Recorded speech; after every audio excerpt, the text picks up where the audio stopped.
Next, o banco digital que faz acontecer. Olá, boa noite. Boa noite. Milhares de ucranianos fogem do país por causa da guerra com a Rússia. Nossos repórteres acompanharam uma viagem de 24 horas de trem de pessoas que deixaram tudo para trás em busca de segurança. Passamos 24 horas dividindo espaço e ouvindo histórias de quem pegou o trem para deixar tudo para trás sem saber quando volta. Tempo de compartilhar café improvisado em garrafas PET. E Oratislava conseguiu passagens para toda a família, mas estava apreensiva. Quando pergunto por que ela tenta deixar o país, se emociona sem saber o que dizer. Lola veio com a filha Rubina, de 3 anos. Ela não entende o que está acontecendo e se diverte no trem onde as pessoas fogem da guerra. 15 horas depois, chegamos em Lublin, no interior da Polônia. Mais de 200 ucranianos passam pela imigração. A sensação é de alívio para os refugiados ucranianos. A gente acabou de chegar aqui na fronteira com a Polônia e eles já receberam passe livre para entrar no país. Quem chega aqui recebe essas informações em inglês, em ucraniano e também na língua local, no polonês, para que eles saibam o que fazer. E aqui as informações dizem o seguinte: quem não tem lugar para ficar pode ir até o checkpoint, que eles vão indicar um local. Aqui também eles recebem comida, água, suco, tudo que eles podem precisar para ficar alguns dias no país sem dinheiro. A maioria desses refugiados veio para cá deixando famílias, amigos, muita gente lá na Ucrânia. Voluntários e a própria guarda de fronteira trazem donativos. São alimentos e água. Seguimos viagem até a capital Varsóvia, mas logo na primeira estação veio a surpresa. A gente acabou de passar pelo processo de imigração, o nosso trem vai levar 3 horas ainda para chegar em Varsóvia, capital da Polônia. A gente parou na primeira estação e aconteceu algo assim muito emocionante. As pessoas se aproximam aqui, olha, do trem para dar presente para os ucranianos que estão pedindo refúgio no país. A Rubina, essa pequenininha aqui que está com a gente, olha, as pessoas entregam os presentes, ela já ganhou um ursinho de pelúcia e a mãe dela está emocionada aqui. Sofia diz que se emociona porque são pessoas que não se conhecem, mas fizeram questão de trazer ajuda e presentes aos refugiados. Não tem como não se emocionar vendo isso, diz ela. O gesto de solidariedade em meio à guerra vai ficar para sempre na nossa memória. E vem dizer aqui, olha, estamos aqui para ajudar. Acho que essa é a mensagem que a gente decifra com essa imagem aqui.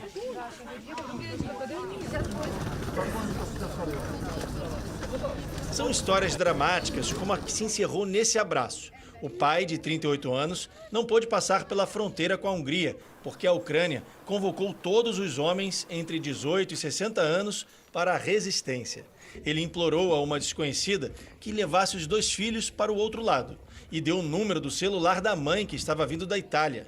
A ucraniana Natalia Ableyava aceitou levar as crianças.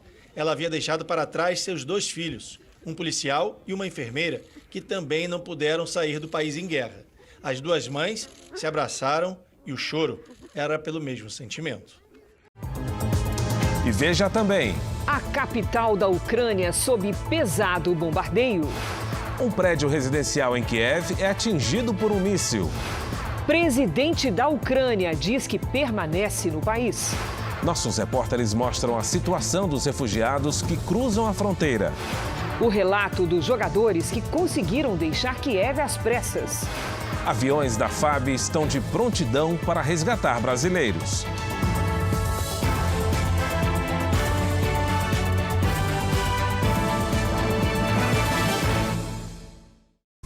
Oferecimento Bradesco.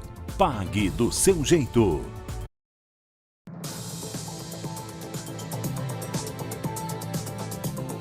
A madrugada de hoje foi de intensos ataques contra a Ucrânia. A Rússia lançaria mísseis apenas contra instalações militares no país, mas novamente atacou áreas residenciais. Em 3 dias de confrontos, quase 200 ucranianos morreram, incluindo 3 crianças. Além disso, mais de 1.100 ficaram feridos, entre eles 33 menores. Esse vídeo mostra o momento em que o míssil russo atingiu um prédio residencial em Kiev, provocando muita fumaça. No total, 4 andares foram destruídos. e o prédio foi esvaziado. Pelo menos 35 pessoas ficaram feridas, incluindo crianças, mas não houve mortes. Durante as primeiras horas da madrugada, um intenso tiroteio foi ouvido. Esse morador de 89 anos disse que a noite foi de terror. Ele e a família se abrigaram no porão enquanto ouviam o barulho da guerra. Em uma das principais vias de Kiev, veículos foram destruídos e projéteis ficaram espalhados pelo chão. Militares ucranianos isolaram a área. Em Kharkiv, segunda maior cidade da Ucrânia, um foguete caiu em um parquinho, mas não explodiu. Para essa ucraniana, não há lugar seguro no país agora, porque os ataques estão por toda parte. O motorista desse carro flagrou o momento em que houve uma explosão em um posto de gasolina em Kherson, região sul da Ucrânia. Ele estava a metros de distância. Mesmo assim, o carro foi atingido pelos destroços. Na região separatista de Donetsk, onde a maioria é pró-Rússia, além da destruição, os moradores enfrentam outro problema, a falta de água potável. E fazem filas para conseguir pelo menos um galão. Os cidadãos clamam por paz. Pare de nos bombardear. Queremos uma vida normal, disse essa ucraniana. E um outro tipo de guerra, a de versões, atrapalha uma possível negociação para o fim do confronto no leste europeu. Pois é, a Ucrânia afirmou que está disposta a negociar, mas não sob as condições que a Rússia impõe. Mais cedo, o presidente ucraniano disse que não irá fugir do país. Vladimir Zelensky gravou um vídeo nas ruas de Kiev para dizer que não se rendeu e que a luta continua. O presidente da Ucrânia negou apoio americano para deixar o país. Os Estados Unidos chegaram a oferecer ajuda para que ele deixasse a Ucrânia. O presidente rejeitou a proposta. A luta está aqui e não precisamos de carona, teriam sido as palavras de Zelensky. E foi mostrando uma metralhadora AK-47 também nas ruas da capital que o ex-presidente da Ucrânia, Petro Poroshenko, disse que estava preparado para resistir. Depois, numa coletiva de imprensa, o presidente da Ucrânia disse que os países europeus contrários ao conflito deveriam excluir os bancos russos da rede global de pagamentos. O chamado sistema SWIFT interliga a rede bancária mundial e facilita as transações entre mais de 200 países, entre eles a Rússia. Se isso se concretizar, o país teria problemas na maioria das operações financeiras, o que prejudicaria diretamente as operações comerciais. A medida ainda está em discussão na União Europeia. Brasileiros que têm parentes na Ucrânia vivem dias de angústia. A repórter Catarina Hong visitou duas famílias na Grande São Paulo que, desde o primeiro dia de ataque, tentam acompanhar tudo por telefone. As notícias que chegam, infelizmente, são de pessoas assustadas e sem saber para onde ir. A casa da dona Maria Kerezuk é um pedacinho da Ucrânia. Há 54 anos no Brasil, ela nunca deixou para trás os laços com a terra natal. Eu estou chorando todo dia.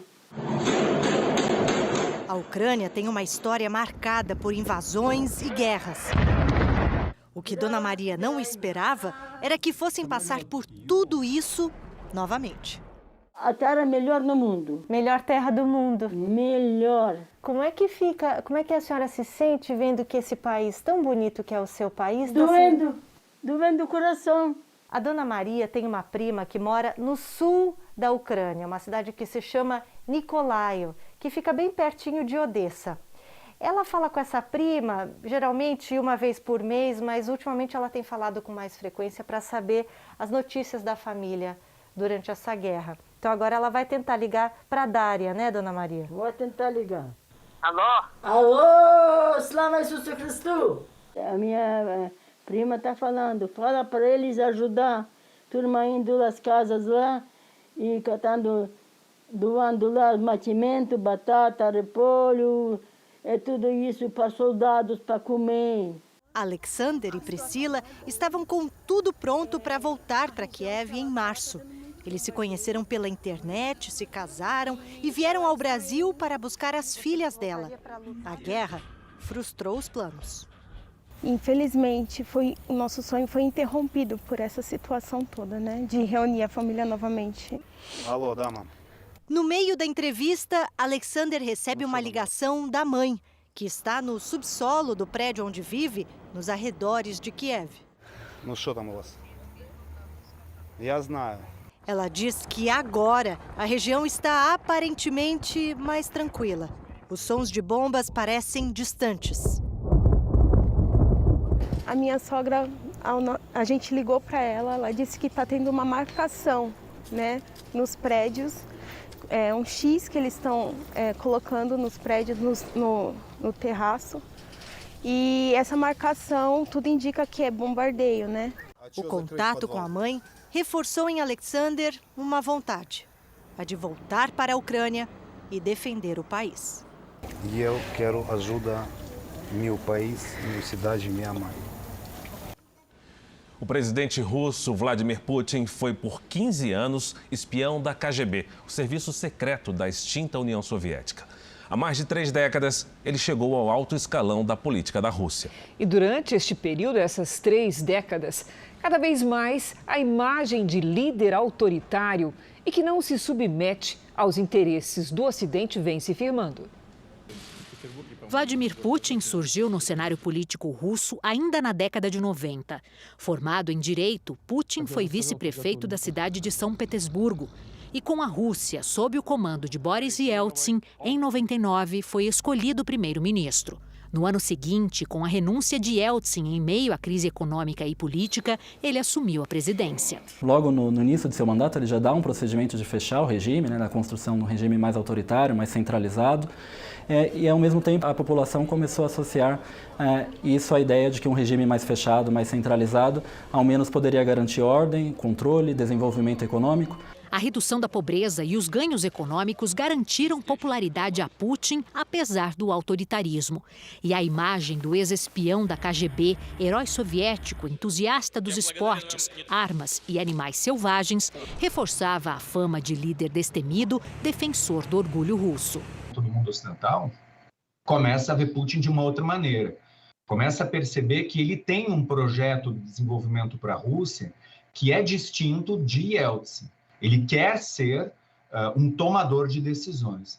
Foi na periferia de Leningrado, onde hoje é São Petersburgo, que Vladimir Putin nasceu em 1952. Filho de mãe operária e de pai oficial da Marinha, ele se tornou um líder de pulso firme e recuperou a autoestima do povo russo nos primeiros anos de mandato. Ainda hoje, Putin é popular no país pelo projeto político que persegue com mãos de ferro, colocar a Rússia em posição de destaque no cenário geopolítico mundial. Cada vez mais a Rússia tem se associado à China para disputar em um bloco, ainda que informal, com a China, a hegemonia do espaço mundial. E isso tem gerado cada vez mais tensões. Então, as relações são as piores possíveis. Os líderes europeus, obviamente, veem Putin como alguém que está levando a Rússia para um projeto ofensivo, dominador. A política de Putin também se destacou desde o início pelo perfil bélico e pelo investimento em armas de guerra. Ele combina as duas características. Ele sabe dialogar, ele tem inteligência política, ele sabe conseguir, através de negociações, o que ele quer e também combina com isso o uso da força. Um regime fortemente repressivo, cerceando cada vez mais as liberdades individuais, perseguindo opositores. Na Rússia, a imprensa é controlada e qualquer oposição é reprimida com violência. Em 2020, o principal líder opositor do país, Alexei Navalny, foi envenenado e as suspeitas recaíram sobre o governo russo, que negou o envolvimento e culpou inimigos políticos. E um outro elemento que ajuda a reforçar a legitimidade do regime está justamente a ideia de ameaça externa, a ideia de que o país está cercado de inimigos, como a OTAN, a Europa, a União Europeia, os Estados Unidos. Tudo indica que a era Putin está longe do final.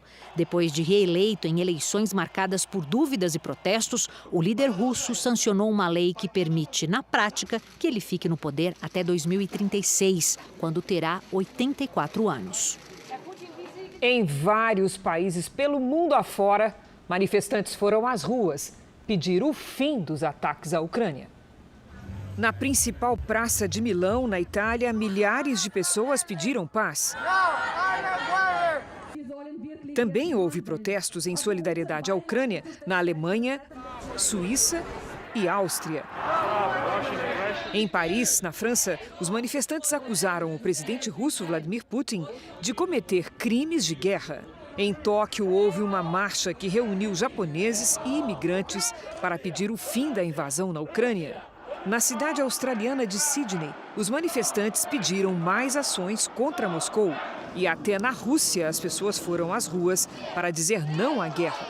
Muitas acabaram detidas. Desde quinta, mais de 2.900 pessoas foram presas nos protestos em todo o país. E a guerra entre Rússia e Ucrânia não está restrita ao conflito armado. Enquanto as tropas avançam em território ucraniano, uma ofensiva pela internet também foi lançada, e pelos dois países. Foram pelo menos 6 ataques cibernéticos contra sites do governo russo, incluindo o site oficial do Kremlin, escritório do presidente Vladimir Putin e do Ministério da Defesa. O grupo internacional de hackers Anonymous assumiu a participação nas ações. Do lado ucraniano, também foram relatados vários episódios de instabilidade na internet, com queda de conexão em diversas regiões do país. E agora vamos até a Ucrânia com imagens ao vivo. O que você vê é o horizonte da capital, Kiev. Há poucas luzes acesas porque lá é madrugada. E o prefeito da cidade estendeu o toque de recolher, que começou às 5 da tarde e vai até às 8 da manhã de segunda-feira. Ele também disse que qualquer pessoa que esteja na rua durante este período será considerada inimiga da nação. As câmeras esperam registrar um ataque que é esperado para qualquer momento. E os jogadores brasileiros que se abrigavam em um hotel de Kiev, na Ucrânia, conseguiram sair do país. O grupo e as famílias, incluindo várias crianças, conseguiu chegar a um trem rumo à Romênia. A madrugada foi de tensão e incerteza para o grupo de atletas brasileiros que vivia em Kiev, na Ucrânia. Essa noite foi muito tensa, com muito barulho de tiros de metralhadora. Jogadores brasileiros de times ucranianos e as famílias passaram os últimos dias neste abrigo antibombas no hotel. Na sexta-feira, um grupo formado por cerca de 50 pessoas teria feito um apelo à Embaixada Brasileira pedindo ajuda para deixar o país. Eles teriam de ir de carro rumo à estação de trem, depois percorrer um trajeto de aproximadamente 1 quilômetro a pé. Tudo isso com malas e crianças de colo. A gente não tem uma solução e está muito difícil aqui para a gente. A esposa do jogador Marlon Santos registrou a ida dos brasileiros em comboio para a estação de trem em Kiev. Nervosa, ela estava com as 3 crianças pequenas. Nós estamos saindo daqui agora. Não, tudo muito assustador. Eu quero que vocês saibam que nós estamos a caminho. E que orem muito pela gente. Neste outro vídeo, aparece na plataforma, pronta para embarcar para a Romênia. O grupo conseguiu pegar o trem com o apoio da Federação Ucraniana de Futebol e da UEFA. Em uma rede social, Marlon postou um vídeo para agradecer a ajuda. Este outro grupo de jogadores também conseguiu sair de Kiev. Com a ajuda de patrocinadores, foram para a Polônia. Aqui aparecem em uma pizzaria, comemorando a chegada depois de uma viagem tensa. Antes, registraram a situação desesperadora de quem tenta sair da Ucrânia. Já o jogador de futsal, Jonathan Moreno, não conseguiu sair de Kiev junto com os outros atletas. Em um vídeo, ele conta como tudo aconteceu. Jonathan está acompanhado de mais 2 brasileiros, um deles também é jogador, e de uma ucraniana. Hoje na hora do almoço almoçamos às 13h30, subimos para os quartos para tomar um banho, para descansar um pouco na cama. Quando a gente desceu, simplesmente às 16h30 não tinha mais ninguém. Aí eu mandei uma mensagem pro jogador e ele falou: "Ô, tu não tá aqui?" Me mandou. Eu falei: "Tinha 40 pessoas, minha mala tava ali, a mala do outro menino tava ali, as roupas tava ali. Vocês, 40 pessoas, no mesmo hotel, vocês lembram da gente? Vocês sabem que a gente tá aqui." E ninguém lembrou de falar: "Os caras não vão também?" Em outro vídeo, Jonathan mostra o local em que estão no hotel, com as pessoas pelo chão, e caminha pelas ruas de Kiev durante o dia. Quando não é o toque de recolher, fica um pouco mais tranquilo, para falar a verdade.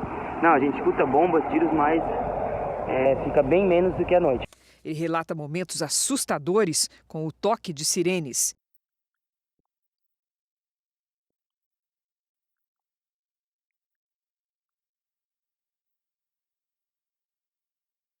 E até de tiros.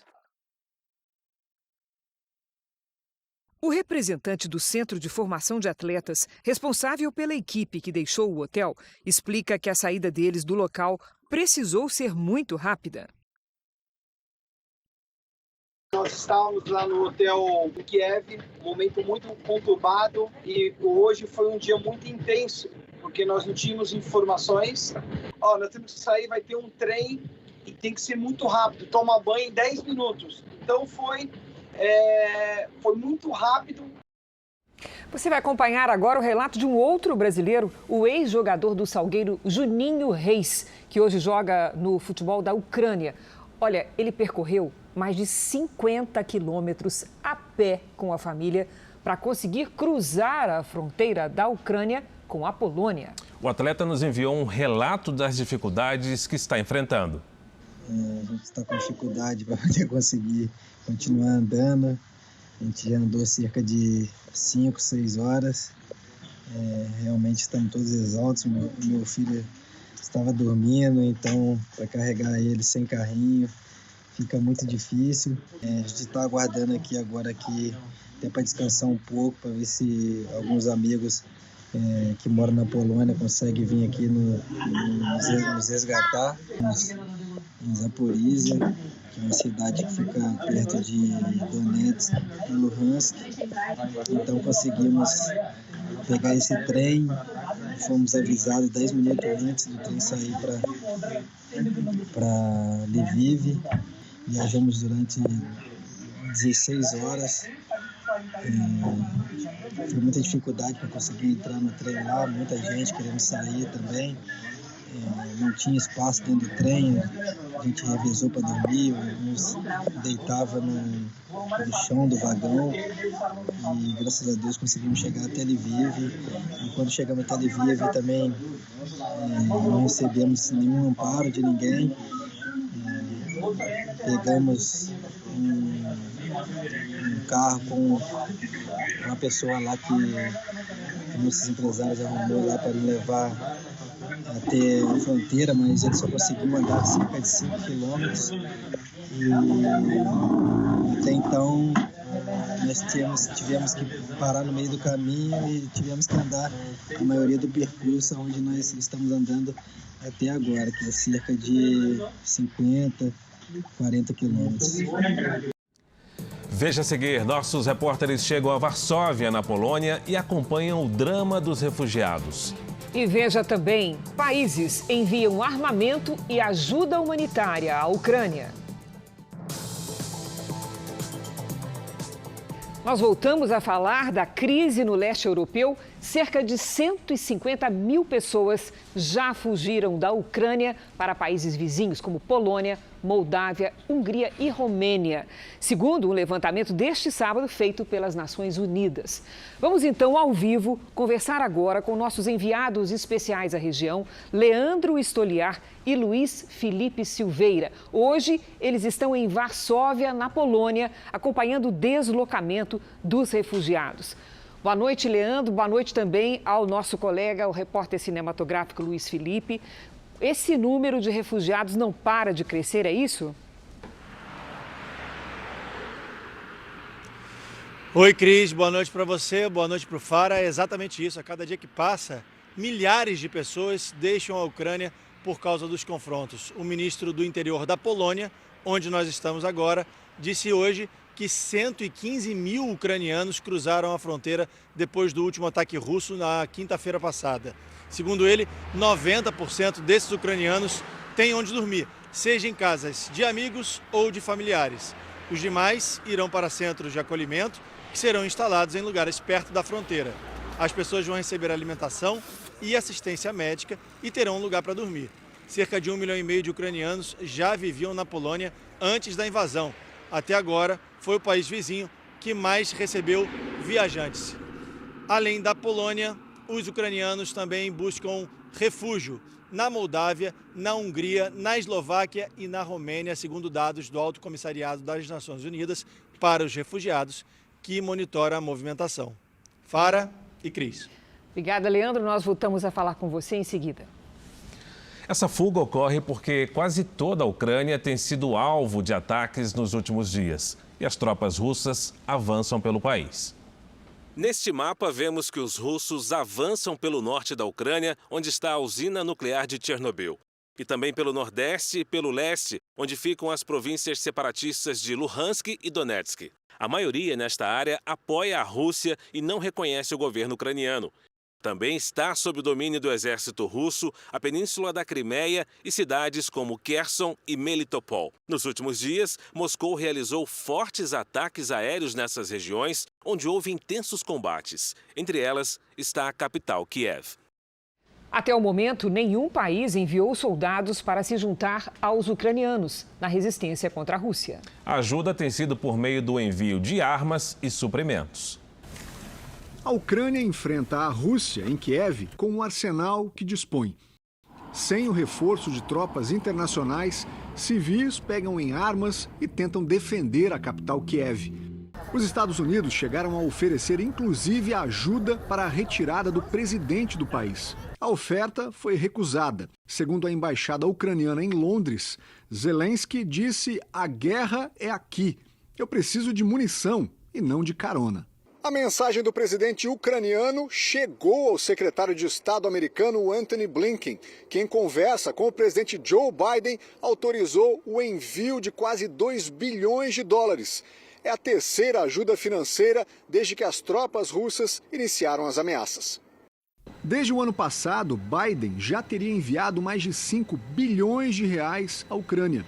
Segundo o governo americano, Vladimir Putin já teria pelo menos metade das tropas em território ucraniano. As forças militares da OTAN não entram na Ucrânia, mas estão de prontidão na fronteira para um eventual contra-ataque. O Reino Unido vai deslocar soldados, navios e caças para a região, enquanto a Bélgica disponibilizou 300 militares para fortalecer a fronteira da Romênia. O país também recebe ajuda humanitária. A Espanha prepara 20 toneladas em suprimentos básicos para os ucranianos. O Jornal da Record vai mostrar agora imagens ao vivo da capital ucraniana, que está sendo bombardeada neste exato momento. Kiev está cercada pelas tropas russas. É possível ver no fundo, inclusive, algumas das explosões. O governo do país fez um alerta à população para que procure abrigo. Segundo as autoridades, a expectativa é por uma grande quantidade de ataques aéreos na capital. Nas primeiras noites, o país conseguiu resistir às investidas do exército russo. Vamos agora aos destaques do Domingo Espetacular. O drama da guerra na Ucrânia. Relatos de quem vive perto do conflito. Aviões militares passando a noite toda. As crianças estão desesperadas. Nossos correspondentes mostram a destruição provocada pelos ataques e o desespero da população que tenta fugir do país. Os moradores que tentam fugir de Kiev antes da chegada das tropas russas. Especialistas explicam como a guerra no leste europeu pode afetar a sua vida. O depoimento emocionante da desembargadora federal agredida pelo ex-companheiro. Eu tentando levantar, eu era esbofeteada para cair novamente no vidro. Silvia Prado, de 63 anos, teve que ser socorrida pelos vizinhos e foi parar no hospital. Covarde batedor de mulheres. A história do homem considerado o maior golpista dos aplicativos de namoro. Porque ele ainda está solto e continua a ganhar dinheiro. E as mulheres que saíram no prejuízo por conta de golpes como os que ele aplica. Mariana Weicker, cara a cara com duas feras. Ela foi conhecer a princesa e o Tom, tigres criados no quintal de casa, como se fossem animais de estimação. Será que a Mari vai ter coragem de dar comida para esses gatinhos? Bem, Mari. É no Domingo Espetacular. Depois da Hora do Faro. Até lá. A seguir, você vai ver a situação de Kiev pelo olhar de um brasileiro que ainda está na capital ucraniana. E veja também o relato de outro brasileiro que conseguiu chegar à Polônia.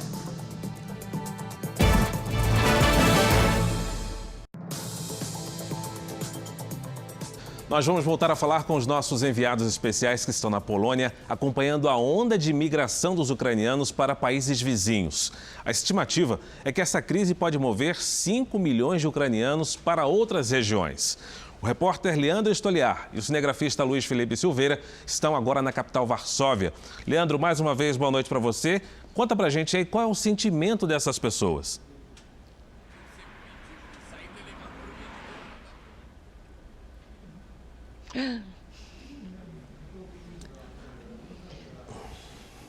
A gente está com problema de comunicação e volta daqui a pouquinho com o Leandro Stoliar. E a gente vai avisar agora, vai trazer para você agora uma reportagem sobre Portugal, onde a população acompanha com preocupação a crise na Ucrânia. O governo vai agilizar vistos a ucranianos que queiram ir para o país. O assunto nas ruas em Portugal é um só. Pessoas a sofrer e têm o seu território, que é uma coisa que para nós é garantida, mas que está a ser tirado por pessoas que querem invadir. A invasão russa à Ucrânia deixou os europeus apreensivos. É um bocadinho dramático, quer dizer, deixa muito a pensar, não é? Pelo menos para quem tem filhos e tem netos e isso tudo, qual vai ser o futuro disto tudo? O governo português classificou o conflito como uma guerra contra a democracia. Desde o início da guerra, Portugal abriu as portas para os ucranianos, iniciativa que teve o apoio da população. O primeiro-ministro português anunciou também que vai conceder vistos imediatos para quem chegar aqui ao país e também disponibilizou uma linha de apoio psicológico para os ucranianos que vivem aqui em Portugal. A criação da Organização das Nações Unidas no pós-guerra foi a tentativa de garantir paz e segurança. Mas agora o ataque russo na Ucrânia levou o secretário-geral da ONU, o português António Guterres, a dizer que a criação do órgão pode ter sido em vão, mas afirmou que eles não irão desistir. Aqui no Brasil, a Força Aérea reservou 2 aviões para buscar os brasileiros que vivem na Ucrânia. A expectativa é fazer o resgate a partir de países vizinhos, já que o espaço aéreo ucraniano está fechado. Segundo o Itamaraty, 250 brasileiros já se cadastraram na embaixada em Kiev.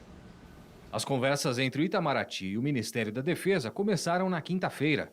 Hoje, a Força Aérea Brasileira confirmou que já colocou de prontidão 2 aeronaves KC-390 Millennium para uma possível operação de resgate de brasileiros. A aeronave não tem autonomia para voar direto do Brasil às regiões que fazem fronteira com a Ucrânia. Por isso, a missão precisaria de alguns dias para as escalas de reabastecimento. Segundo o Itamaraty, cerca de 500 brasileiros vivem na Ucrânia. Ainda não foi definido quando os aviões serão enviados ao leste europeu. A expectativa é que os brasileiros que ainda não deixaram a Ucrânia consigam se deslocar por meios próprios para países vizinhos, como Polônia e Romênia, já que o espaço aéreo ucraniano está fechado. Segundo o governo, cerca de 50 brasileiros já foram retirados para outras regiões, incluindo jornalistas, estudantes, empresários e atletas. Numa rede social, o presidente Jair Bolsonaro afirmou que, mesmo diante de um cenário difícil, ninguém será deixado para trás. E pediu aos brasileiros que ainda estão nas áreas de conflito que mantenham-se firmes, sigam as diretrizes e reportem qualquer incidente. Bolsonaro anunciou que o Itamaraty enviou uma missão para a fronteira da Romênia com a Ucrânia e tem coordenado a operação de retirada de brasileiros com o chefe da Estação Central de Trens de Kiev, as autoridades locais e de migração. Pela primeira vez, o presidente se posicionou sobre o conflito e destacou que a posição do Brasil em defesa da soberania, da autodeterminação e da integridade territorial dos estados sempre foi clara e está sendo comunicada através dos canais adequados para isso, como o Conselho de Segurança da ONU e por meio de pronunciamentos oficiais. E que o governo está focado em garantir a segurança do nosso país, proteger os interesses do nosso povo, auxiliar os cidadãos brasileiros que se encontram nas regiões conflagradas e contribuir para uma resolução pacífica do conflito. Segundo a Embaixada do Brasil na Ucrânia, a situação ainda é de aglomeração nos postos de fronteira com a Polônia e outros países vizinhos. A recomendação é para que cidadãos que queiram deixar o país em conflito tentem se abrigar temporariamente em locais próximos ao prédio, enquanto a situação se estabiliza. Aqui no Brasil, o encarregado de negócios da Embaixada Ucraniana, Anatoly Kash, destacou que a Rússia mantém ataques aos civis, ao contrário do que diz o presidente Vladimir Putin. Também os recentes ataques contra os jardins de infância e orfanatos são uma violência das leis da guerra. A nossa Procuradoria-Geral está juntando todas as provas e mandando para a Haia. As sanções, que são punições impostas à Rússia por parte importante da comunidade internacional, também agora chegam ao campo esportivo. Algumas seleções se negam a jogar em Moscou. E um bilionário russo deixou de ser dono do Chelsea, um dos mais populares clubes da Inglaterra. Roman Abramovich, um dos homens mais ricos do mundo, publicou uma nota no site do time para explicar que transferiu a posse do clube para a Fundação de Caridade do Chelsea. O comunicado veio após o parlamento britânico impedir 35 russos que têm ligação com o presidente Vladimir Putin de morar no país. O magnata era dono da equipe desde 2003. Ele transformou o Chelsea numa potência. Venceu 15 campeonatos nacionais e 5 internacionais. As seleções da Suécia e da Polônia comunicaram que não jogarão contra a Rússia nas eliminatórias da Copa do Mundo do Catar. E a seleção masculina de vôlei da França, atual campeã olímpica, se negou a jogar o Mundial, que será sediado na Rússia em agosto. E amanhã tem futebol na tela da Record TV. O Palmeiras luta para manter a invencibilidade no Campeonato Paulista. E hoje de manhã, o novo do Corinthians chegou ao Brasil, o novo time do Corinthians. Vitor Pereira chegou e ainda no aeroporto alimentou novos sonhos dos corintianos. Libertadores no mínimo, né não? Eu tenho certeza que ele vai contagiar o Corinthians e nós vamos em busca do tri mundial. O técnico que passou pelo Fenerbahçe da Turquia e ganhou projeção no Porto, disse estar empolgado ao treinar o time que tem uma das maiores torcidas do Brasil. A exigência é sempre uma coisa que me acompanha. Mas Vitor Pereira ainda não estará no banco de reservas no jogo de amanhã contra o RB Bragantino. A estreia deve acontecer na próxima rodada, no Clássico contra o São Paulo. Já outro técnico português, Abel Ferreira, do Palmeiras, vai a campo sim neste fim de semana, lá em Limeira, no jogo contra a Inter. O Palmeiras é o único que ainda não perdeu no principal campeonato estadual do país. Para igualar a intensidade que deve ser imposta pelo adversário em Limeira, o chileno Kusevich disse que deve jogar como se fosse uma final. São todos os jogos muito difíceis. E a única forma que nós temos de igualar essa intensidade é achando que o jogo é uma final. E se os corintianos sonham com novos títulos, os torcedores da Inter só querem vencer o líder do campeonato para subir na tabela. No domingo, uma oportunidade grande da gente conquistar pontos, que os adversários não imaginam que nós vamos conquistar. E isso automaticamente dá um impulso enorme para a equipe daí para os últimos 3 jogos. Como você viu na reportagem, o novo técnico do Corinthians é Vitor Pereira. E o Flamengo enfrenta o Resende nesse domingo em busca de uma vaga na semifinal do Campeonato Carioca. A partida, com transmissão exclusiva pela Record TV, coloca craques frente a frente e desperta todo o fanatismo de uma torcedora experiente. Essa é a Dona Itália, 96 anos de muita vitalidade e bom humor para comemorar cada vitória do Flamengo. Eu sou fanática. Há mais de 7 décadas, ela mora em Resende, no sul do estado do Rio. Lá o nome da vez se chama Bolt, que não é o campeão olímpico. O Igor Bolt faz pose igual ao original e já marcou 2 vezes no Cariocão. Igor Bolt é por causa do meu tio que joga que é Bolt na verdade. Aí, quando eu tava lá no Goiás lá com ele, os caras lá ficavam me chamando de Boltzinho, aí ficou. Se balançar a rede, vai ter a comemoração do Bolt. Mas não tem jeito, o coração da Dona Itália só tem um dono. Um amor estampado em todos os lugares. E a lista de ídolos é grande. Tem Gabigol, tem Pedro, tem Arrascaeta. Um outro nome pode entrar na relação dessa torcedora. O jovem Lázaro, que além de 2 gols no Cariocão, deu passes preciosos. Olha só a assistência para o Gabigol.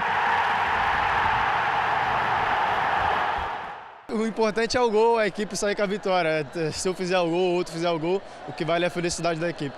Lázaro cresceu muito na temporada. Foi um dos grandes nomes antes do elenco principal estrear. Hoje, ele tem mais minutos em campo que outros jogadores bem mais rodados. Apenas 19 anos e a promessa vai se tornando realidade. E com a aprovação do técnico Paulo Souza. O mister vem passando muita confiança para a gente, né, para quem estiver jogando, para a equipe que estiver jogando. E isso daí é importante para a gente se preparar no treino, que uma hora a oportunidade chega. Se depender do Lázaro, domingo tem vitória.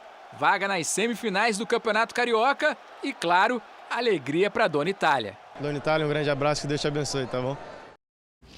O ônibus que levava o time do Grêmio foi apedrejado na chegada ao estádio Beira-Rio, em Porto Alegre, antes do clássico contra a Internacional. A janela de um dos vidros laterais foi quebrada. O jogador Vila Santi foi atingido. Ele chegou a desmaiar, mas já recebeu atendimento médico. A partida, que estava marcada para as 19h, foi adiada. Essa é a segunda vez na semana que um ônibus de clube de futebol é alvo de ataques. Na terça-feira, o ônibus do Bahia foi atingido por explosivos lançados por torcedores do Sampaio Corrêa. A família da jovem brasileira presa na Tailândia por tráfico de drogas tenta conseguir ajuda. Eles pediram apoio do Itamaraty e contrataram advogados, mas até o momento não conseguiram contato com Mary Ellen, de 22 anos. Ela e outros 2 jovens presos correm o risco de serem executados.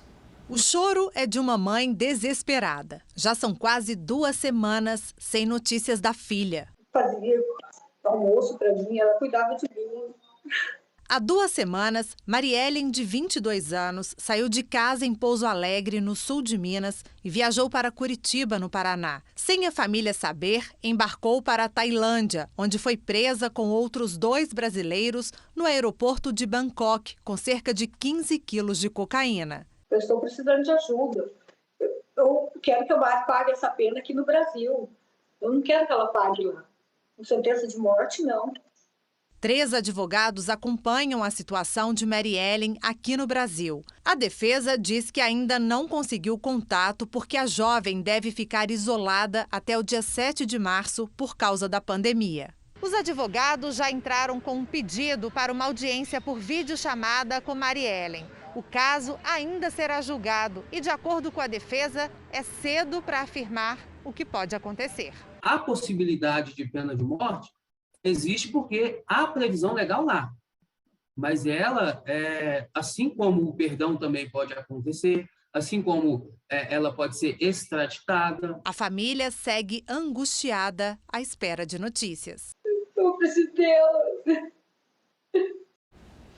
E, lamentavelmente, subiu para 223 o número de mortos na tragédia de Petrópolis, na região serrana do Rio. Para quem sofreu perdas, fica a dificuldade em recomeçar a vida em uma cidade destruída pelas enchentes. Bombeiros e voluntários desceram da parte mais alta do Morro da Oficina. O carro da Defesa Civil levou mais 5 corpos encontrados sob os escombros. Agora o trabalho de resgate vai ficar concentrado na parte baixa da região, a mais atingida pelo temporal da semana passada em Petrópolis. A Maria Rosa sobrevive com as doações e ainda está em risco. Dona Rosa, é a casa da senhora? Como é que tá? Caiu lá uma barreirinha lá. Eles foram lá, botaram o plástico, até hoje até segundo plástico. E não tem perigo? O bombeiro falou que tem um pouco, né, de perigo. Mas tá esperando Defesa Civil ir lá. 11 dias depois, a preocupação de quem sobreviveu à tragédia passa a ser onde morar e como retomar a vida. Num primeiro momento, essas famílias ficaram em abrigos ou na casa de parentes e amigos, mas agora elas começam a procurar um endereço, uma fonte de renda. Na montanha formada por doações, os sobreviventes buscam roupas e sapatos. Eu estou buscando um tênis idêntico a esse. Tênis um bocado bom, mas não estou achando, porque aqui é só por sorte. Os estragos no centro histórico também causaram impacto no turismo. uma das principais fontes de renda da cidade imperial. Nesse hotel, a água inundou a recepção. Praticamente tudo foi perdido. Mas, com muito esforço, as portas foram reabertas para os hóspedes. Nós perdemos bastante marcação, em comparação ao ano passado, que nós tínhamos 80% nessa época. E dessa caímos para 20%. Esse restaurante de culinária alemã estima em R$90 mil o prejuízo provocado pela chuva. Mesmo assim, a cozinha resistiu e forneceu quentinhas para serem doadas aos desabrigados. A gente precisa manter esse fluxo turístico, esse dinheiro movimentando na cidade, para a gente não ter uma segunda tragédia social de desemprego, de falta de renda para a população. Nós voltamos com informações sobre a crise no leste europeu e com atualizações dos bombardeios ao vivo. Agora, em Kiev, capital da Ucrânia, é possível ver explosões ao sul da cidade. Os bombardeios começaram por volta da 1h da manhã, horário local. O ataque acontece a 30 quilômetros da capital, numa região com um grande campo militar e vários tanques de combustível. Vamos voltar então a falar com nossos enviados especiais que estão na Polônia, acompanhando a onda de migração dos ucranianos para países vizinhos. Vamos conversar aqui com Leandro Stoliar e saber qual o sentimento das pessoas. Stoliar, seja bem-vindo mais uma vez.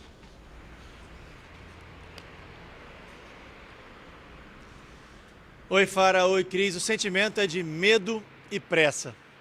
As filas nas fronteiras dos países vizinhos à Ucrânia são enormes. Milhares de ucranianos deixam o país só com documentos e a roupa do corpo. Os trens saem lotados e não há espaço para bagagens. Mas quando eles chegam nos países, como aqui na Polônia, a gente viu, né? Eles são bem recebidos por voluntários que querem ajudar. A todo momento chegam donativos, né? Doações de alimentos, fralda, material de higiene, medicamentos. Na Romênia, os bombeiros montaram tendas no campo de Sirete para receber as pessoas que estão fugindo da guerra na Ucrânia. A agência de gerenciamento de emergência do país disse que outro campo está sendo montado em outra cidade, mas são apenas soluções temporárias até que os refugiados da Ucrânia sejam levados para acomodações permanentes. Fara e Cris. Obrigado pelas informações, Stoliar, direto de Varsóvia, na Polônia. Há pouco foi um alívio ver o Leandro sorrindo aqui no Jornal da Record. Estão bem, ainda bem. A ONU divulgou esta semana um relatório em que aponta a piora das queimadas ao redor do mundo. A previsão é de que os incêndios aumentem 30% até 2050. Aqui na América do Sul, o fogo tem castigado a região nordeste da Argentina nas últimas 2 semanas. Os impactos também foram sentidos no Brasil. Quem mora na região de São Borja sente o ar carregado e ardência nos olhos. Era bem ruim a sensação, era seco, a gente passava mal. A fumaça é horrível, não dava para se aguentar muito, até o carvão caía aqui no nosso lado, né? A cidade gaúcha, a 500 quilômetros de Porto Alegre, faz fronteira com Santo Tomé, na Argentina. O fogo queimou mais de 900 mil hectares de plantação no país vizinho. 16 bombeiros brasileiros foram acionados para ajudar no combate ao incêndio. A gente viu pessoas saindo de casa, carros passando, tirando os bens das pessoas, as pessoas fugindo como se fosse numa guerra. 200 voluntários argentinos também trabalharam no combate ao fogo. Depois de 4 meses na seca, a chuva veio para alívio dos moradores da região e também dos bombeiros. A grande preocupação era que o fogo atingisse as casas e também que passasse para o lado brasileiro. Deste lado da fronteira, tanto tempo sem chuva trouxe prejuízos aos produtores rurais. Roger planta soja e arroz há 12 anos e perdeu quase 100% da plantação por causa da seca. Nosso trabalho do ano, do nosso verão, né? E agora é apostar em quê? Apostar na cultura do inverno, trigo, nos cereais de inverno, trigo, canola, linhaça. Sábado de muito calor na maior parte do Brasil. Em algumas cidades de Mato Grosso do Sul, os termômetros ultrapassaram os 37 graus. Vamos conversar com a Mariana Bispo, Mari, boa noite. Calorão continua. Continua assim, Cris. Boa noite para você, Fara, a todos que nos acompanham. O tempo quente e a umidade vão provocar pancadas típicas de verão, principalmente no sudeste e no centro-oeste do país nos próximos dias, mas o calorão continua. Neste momento, as nuvens de chuva ainda se concentram na região norte do país. Amanhã há risco de temporais no Amazonas, em Roraima e no litoral do Amapá. No sul também deve chover. Isso porque uma nova frente fria se forma e se aproxima do Rio Grande do Sul. Há risco de chuva forte por lá.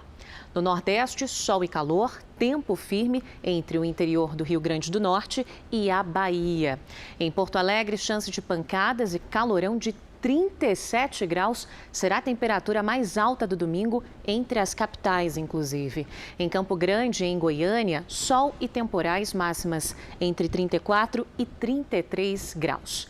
Em Vitória e em Maceió, a chuva cai no fim da tarde, máxima de 32. Em Porto Velho, pancadas com trovoadas, 33 graus amanhã. Aqui na capital paulista, sol e calor, chuva na parte da tarde, máxima de 33 amanhã. Rio de Janeiro, sol, tempo firme, máxima de 34, muito calor também. Recife, máxima de 30 graus com chuva isolada. E Rio Branco, chuva a partir da tarde também, máxima de 31 graus. Bom domingo para vocês. Obrigada, Mari. Bom domingo. Obrigado, Mariana. Um estudo da Universidade de Minas Gerais mostra que os moradores da região metropolitana de Belo Horizonte tiveram contato com água contaminada por metais pesados. Roberta perdeu as contas de quantas vezes a água invadiu a casa dela. Nós ficamos ilhados, ficamos sem água quase uma semana. Foi muito apreensivo, muito medo mesmo. Alguns moradores das cidades que são banhadas pela bacia do Rio Paraopeba estão correndo o risco por terem tido contato com metais tóxicos. Quem vive aqui em São Sebastião das Águas Claras, distrito de Nova Lima, na região metropolitana de Belo Horizonte, descobriu agora que a água das enchentes de janeiro veio contaminada de ferro, chumbo, arsênio e manganês. Nós temos um alerta ambiental. Existem pelo menos 4 elementos químicos espalhados por todo o território amostrado que estão bem acima dos limites máximos preconizados pela lei. Segundo o estudo, a contaminação tem ligação direta com o trabalho de mineradoras. Além de Nova Lima, o problema se repete em outras 4 cidades da região metropolitana de Belo Horizonte, que ficam na bacia do Rio Paraopeba. Este especialista reforça que ter contato com os metais tóxicos presentes na água pode prejudicar a saúde. São materiais tóxicos, venenosos e que deveriam ter um controle mais rígido por parte do poder público. Para a população exposta, agora a sensação é de abandono e insegurança. A gente já não tem um posto de saúde aqui que só funciona de segunda a sexta. Se a pessoa passar mal aqui sábado e domingo e não tiver um carro, ela vai morrer em casa. Se trazer mais doença, mais coisa ruim, a gente tem que estar com as mãos atadas, não sei o que fazer, né? O ministro da Saúde, Marcelo Queiroga, disse que o Brasil pode relaxar algumas das medidas restritivas contra o coronavírus até o final de março. Em uma entrevista exclusiva para a Record TV nos Estados Unidos, Queiroga reforçou que a tendência é de que a Covid passe a ser tratada como endemia. Isto é, a doença vai fazer parte daquelas doenças que recebem atendimento rotineiro e atenção permanente do Ministério e dos agentes de saúde. Esse é um dos destaques do portal R7. Para ler essa e outras notícias, acesse r7.com. E no Reino Unido, o governo acabou esta semana com todas as restrições contra a Covid-19. Ruas movimentadas, transporte público lotado, poucas pessoas de máscara. Essa britânica está feliz com o novo momento e acha que, diante dos números em queda, é preciso voltar à vida normal. Já esse morador diz que se sentiria mais tranquilo se fosse mantida a lei que obriga o isolamento para quem testa positivo. Aprender a conviver com a Covid-19.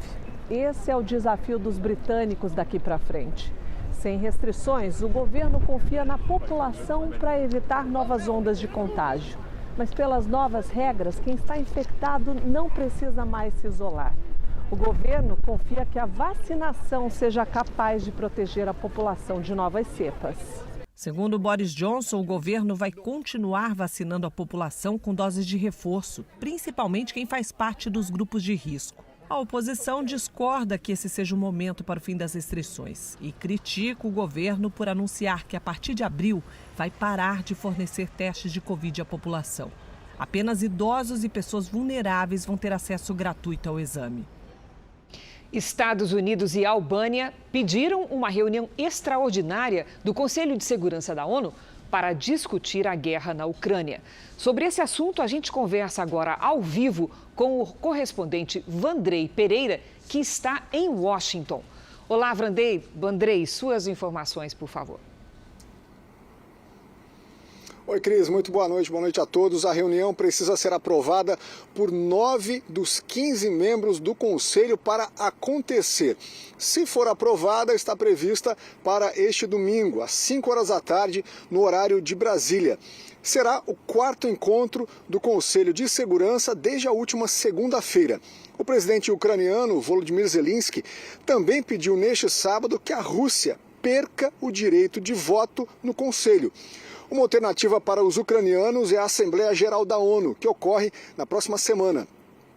A expectativa é que a resolução contra a Rússia obtenha mais de 100 votos a favor. E, neste caso, não há opção de veto pela Rússia.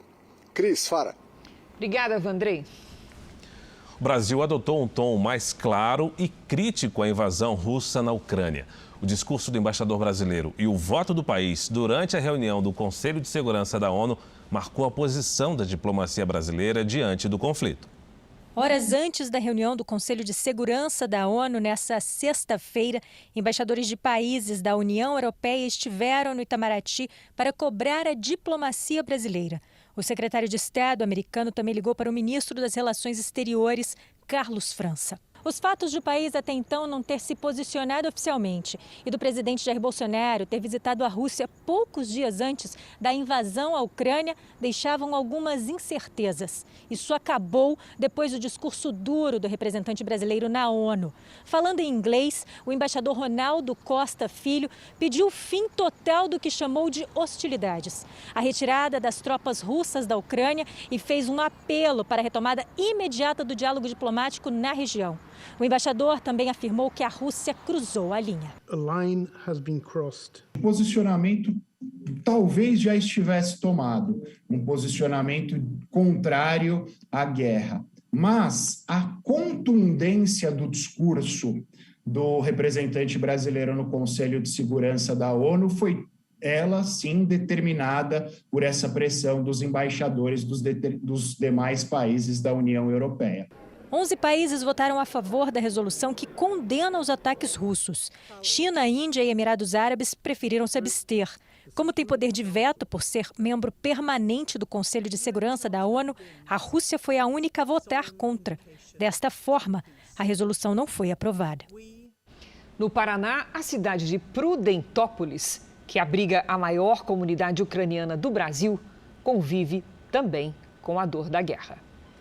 A dança típica ucraniana, que geralmente é acompanhada de música animada, está diferente.